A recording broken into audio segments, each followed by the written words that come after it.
आनंद धाम की ओर धर्म प्रसंग में महापुरुष स्वामी शिवानंद जी महाराज, अध्याय 47, पृष्ठ संख्या 148, बेलूड़ मठ, सोमवार 13 मई 1929। इस अध्याय के पूर्व भाग में हमने जाना था कि आजकल बेलूड़ मठ में संध्या में क्लास ली जाती है, जिसमें स्वामी जी रचित मठ की नियमावली पर अध्ययन एवं चर्चा हो रही है।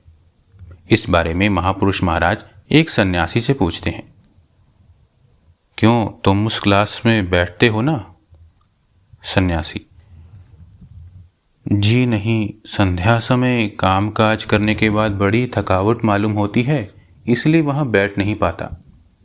महापुरुष महाराज, नहीं, यह सब सुनना बहुत अच्छा है। स्वामी जी दूरदर्शी ऋषि थे, वे भविष्य में क्या होगा क्या नहीं होगा यह सब जान सकते थे, इसीलिए तो मठ के हेतु यह सब नियम बना गए हैं। हम लोग उनके वचनों पर जितना विचार परामर्श करेंगे, जितना पालन करेंगे, उतना ही हमारा कल्याण होगा। हम लोग सब साधु हैं। भगवत प्राप्ति ही हमारे जीवन का एकमात्र लक्ष्य है। यह संसार बड़ी भयंकर जगह है। यहाँ अनेक प्रकार के कामकाज के बीच में से ठीक उद्देश्य की ओर अग्रसर होना बड़ा ही कठिन है। कहीं भी पैर फिसल जा सकता है। ठाकुर जैसे कहते थे, खेत की ऊंची मेड़ पर से जाते जाते बच्चों का पैर फिसल जाता है। जो बालक पिता का हाथ पकड़े रहता है, वह यदि अपने को संभाल ना पाया तो कभी कभी एकदम मेड़ पर से नीचे गिर पड़ता है। किंतु जिस बालक का हाथ पिता स्वयं पकड़े रहते हैं, उसको फिर गिरने का डर नहीं रहता। इसी प्रकार हम भी संसार के टेढ़े मेढ़े दुर्गम पथ पर विचरण कर रहे हैं।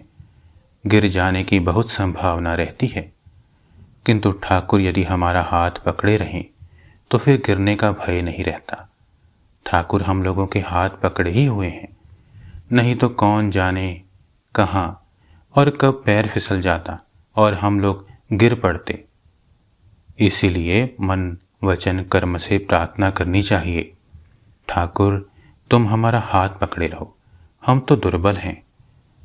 पद पद पर हमारे फिसलने की संभावना है, किंतु तुम यदि हमारा हाथ पकड़े रहो तो हम बच जाएंगे। वे तो हम लोगों के प्राणों के भी प्राण हैं, भीतर ही विराजमान हैं। कातर भाव से प्रार्थना करने पर वे हमारी प्रार्थना सुनेंगे ही। वे तो युग अवतार हैं, युग धर्म के संस्थापन के लिए ही यह रामकृष्ण रूप धारण कर आए हैं।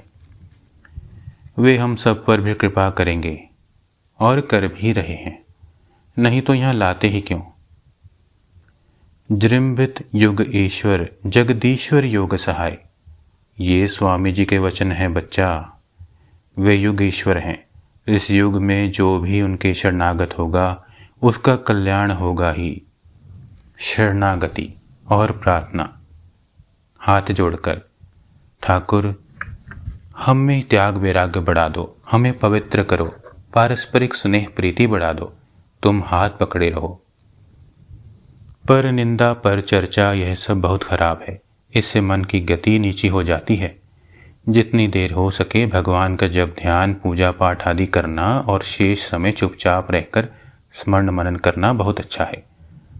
संगबद्ध होकर रहने की बड़ी आवश्यकता है और इसकी उपयोगिता भी बहुत है। इसलिए तो स्वामी जी संघ की सृष्टि कर गए हैं, साथ ही सेवा आदि शुद्ध कर्म का भी प्रवर्तन कर गए।